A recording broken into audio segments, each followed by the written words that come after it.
Olá, alunos. Eu quero conversar com vocês hoje um pouco sobre a crise migratória no continente europeu. Como nós já aprendemos, o continente europeu está passando por alguns desafios populacionais. Dentre esses desafios está o envelhecimento populacional. A maior parte dos países europeus já possui população com idades acima dos 45, 50, 60 anos de idade, devido à diminuição da natalidade e ao aumento da expectativa de vida, uma vez que o continente europeu, ao longo aí de mais de 100 anos, tem avançado em suas melhorias médico-sanitárias e até mesmo em acesso a alimentos e também a entrada da mulher no mercado de trabalho, que contribuiu para a redução da natalidade. Isso tem se tornado um desafio devido ao sistema previdenciário dos europeus. O que os países europeus farão quando uma maior parte da população estiver em idade de aposentadoria e uma menor parte for população economicamente ativa, que não vai conseguir sustentar esse sistema? Um outro desafio também deste continente é a redução da população. Não é só a maior parte da população que é mais velha. Temos também uma diminuição da população jovem de crianças. Nós temos, por exemplo, países como a Itália, que médicos pediatras ou professores de primeiro ao quinto ano do ensino fundamental, de educação infantil, eles estão se especializando em outras áreas porque está diminuindo o seu público. E o que vai acontecer com o continente europeu? Vai reduzir a sua mão de obra, e a sua futura mão de obra já está comprometida. Portanto, os países europeus têm procurado muitas alternativas. Entre estas alternativas está a mudança no sistema previdenciário, os países estão aumentando a idade para se aposentar. Dinamarca se aposenta com 65 anos, para 2024 eles querem aumentar para 67, por exemplo, para aumentar um pouco mais a contribuição do trabalhador. Os países europeus, eles têm incentivado a população a ter filhos. Alguns países estão oferecendo ajuda de custo, né, uma remuneração, outros países estão oferecendo objetos, as coisas que a criança precisa quando ela nasce, até os 3 anos de idade, por exemplo, e também a licença parental. Né? Alguns países, por exemplo, estão aumentando a licença maternidade ou tem a licença que o pai e a mãe podem tirar. Tudo isso para aumentar a natalidade, porém, eles não estão obtendo os resultados que eles desejam. Portanto, uma alternativa que os países europeus vão tomar no futuro é a entrada de imigrantes para repor a população economicamente ativa. Imigrantes de diversas nações. O Canadá, por exemplo, aceita a população imigrante de outros países. Claro que a facilidade ali é a população qualificada profissionalmente. E muito se tem falado sobre a entrada de imigrante, de pessoas do continente africano e do Oriente Médio para os países europeus, em busca do sonho europeu, né, de uma melhor qualidade de vida, acesso ao consumo, acesso a estudo. Portanto, é importante nós percebermos isso. Observe este gráfico que aponta os 15 países que mais receberam imigrantes em 2017.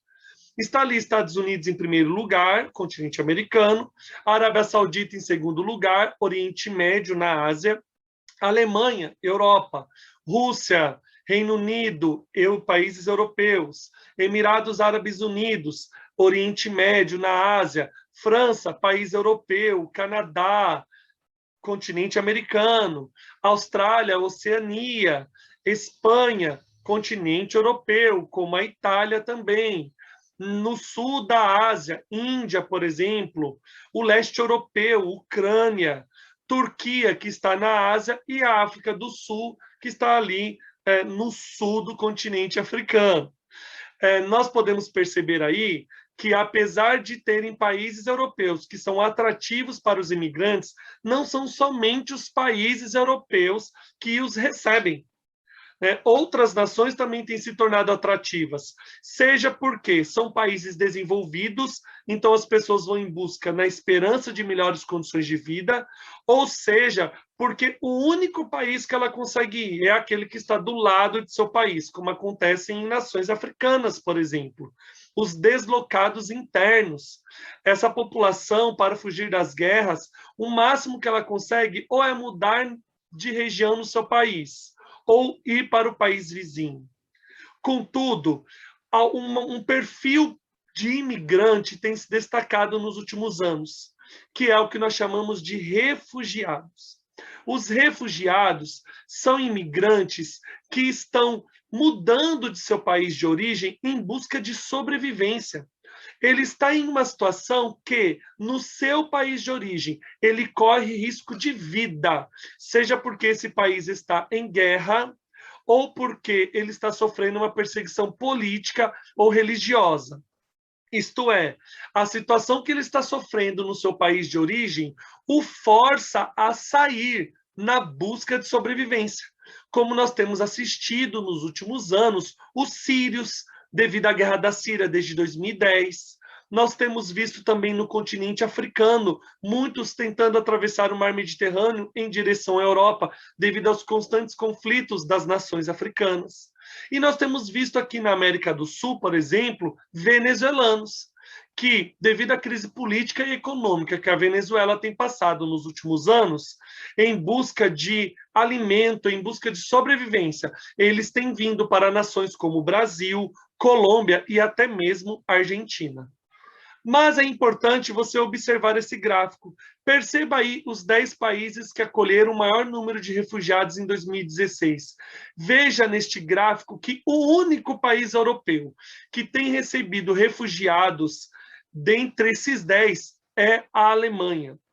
Portanto, quando se apresentam em noticiários, ou até mesmo no senso comum, na fala das pessoas, de que todo mundo só quer ir para a Europa, todo mundo só deseja ir para os países europeus, isto não é verdade. Temos percebido que muitas nações, elas têm acolhido os refugiados e não são nações europeias.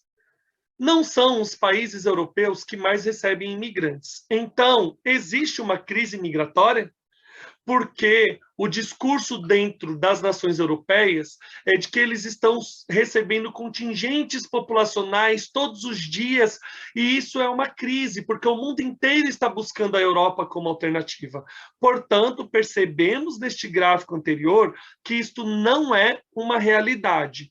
Porém, por que esse discurso ocorre ali nas nações europeias? Esse pensamento difundido nos países europeus, eles têm sido expressados por partidos de extrema-direita, que têm colocado os problemas econômicos europeus como culpados por esses problemas os imigrantes. E isso tem contribuído para o aumento da xenofobia.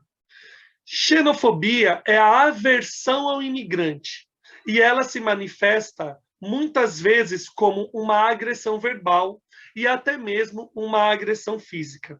Perceba esse cartaz de um partido político na Suíça, que tem colocado ali que, expulsando os imigrantes, o país receberá mais segurança, ou seja, tem culpado a entrada de imigrantes pelo aumento da violência. Esse tipo de propaganda tem afetado os imigrantes, que acabam sofrendo muito mais preconceito, porque generaliza o problema. Podemos também perceber este cartaz de um partido político em Portugal. Nós dizemos não, diz o cartaz, e está expulsando lá uma ovelha branca, expulsando as ovelhas negras, que são os imigrantes, e culpando as ovelhas negras pela criminalidade, pelo desemprego, pelos baixos salários, que afeta a nação portuguesa, como esse outro cartaz desse mesmo partido político em Portugal, que está colocando basta de imigração, nacionalismo é a solução. Perceba nesse cartaz um avião e está escrito faça boa viagem, façam boa viagem, ou seja, para tirar mesmo do país os imigrantes. Mas será que isso é verdade?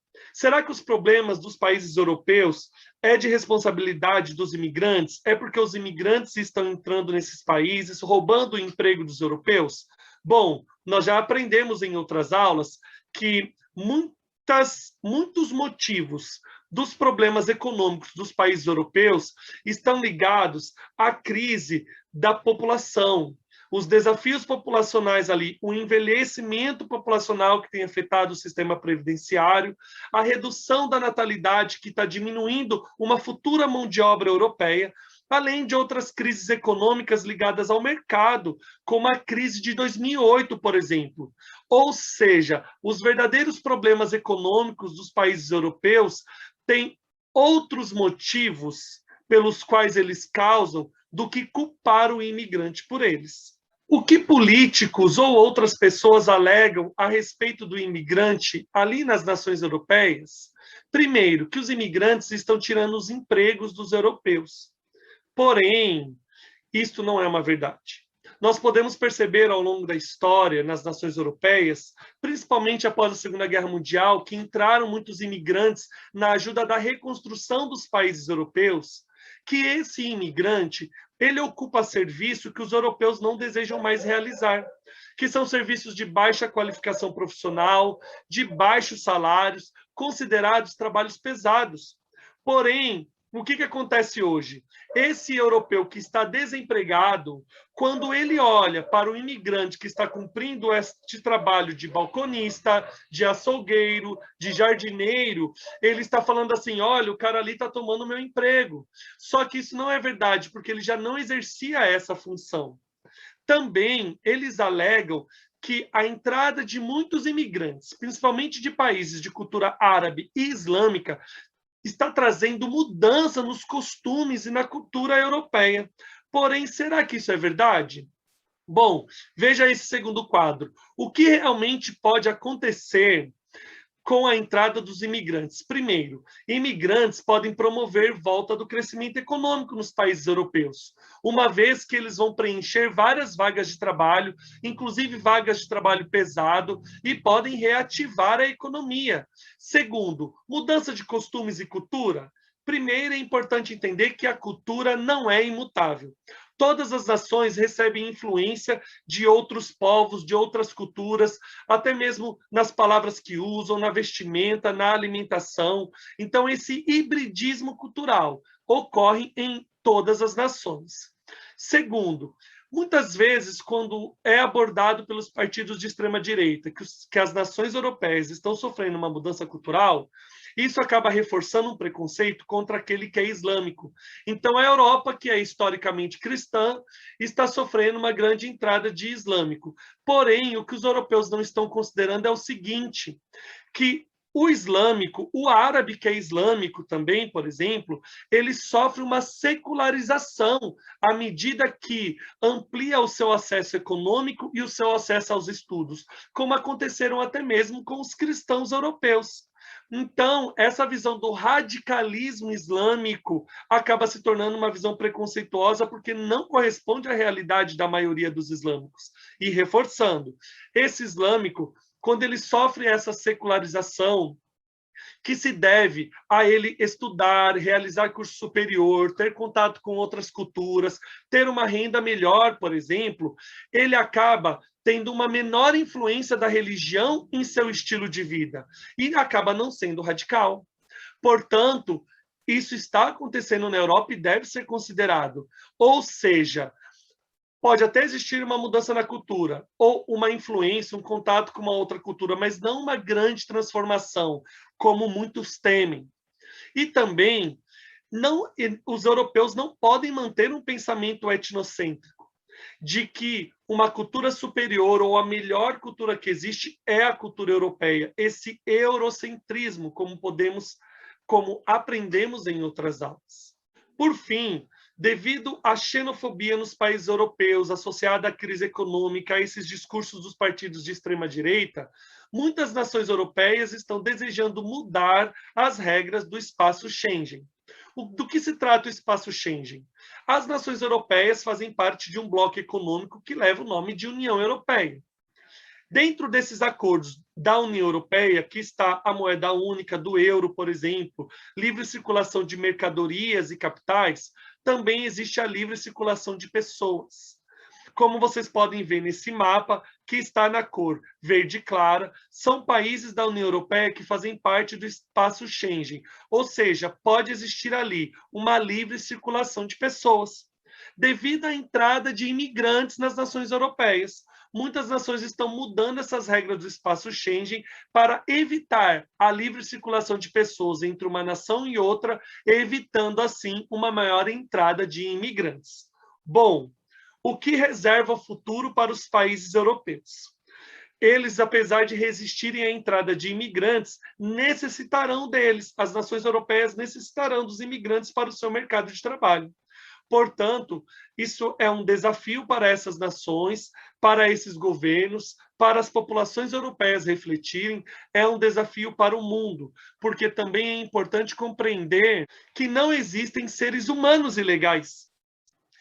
As pessoas tratam o imigrante ilegal porque ele entrou ali sem cumprir a regra, por exemplo, mas ao observarmos os refugiados que estão em busca de sobrevivência, se essas nações fecharem as portas para os refugiados, eles estão correndo risco no local onde eles moram. Então, seres humanos não são ilegais, eles precisam sobreviver. Eu quero terminar essa videoaula falando da Anistia Internacional, que propõe uma saída para os países europeus aceitarem a entrada de imigrantes, inclusive dos refugiados. Uma dessas propostas se trata do seguinte: a nação que aceitar a entrada de refugiados deverá receber ajuda financeira e recursos financeiros de outras nações que não os aceitam, mas está ajudando essa nação que está aceitando. Isso seria uma solução para o país que, de repente, venha a alegar que não vai conseguir sustentar essa quantidade de população que está entrando. Bom, essa aula se trata disso. Eu espero que você aproveite bem ela essa semana. Um abraço, galera, e bons estudos.